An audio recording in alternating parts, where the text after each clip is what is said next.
Masterlock laat ons toe om met bietjie hoër temperature weg te kom. Ons sien beslis minder stres op die bome na bespuitings en ons sien nie daai groen vlekke wat agterbly op vrugte na opkleur nie.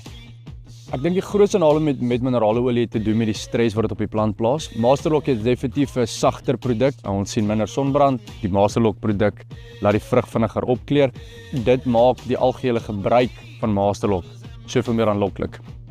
Dat jou laterige bespuitings in Desember en Januarie tot Februarie selfs nie jou kleur terugsit op die selfs op die suurlemoene wat ons al in Februarie begin oes. Het lyk vir ons asof daar verbetering in die kleur is alreeds.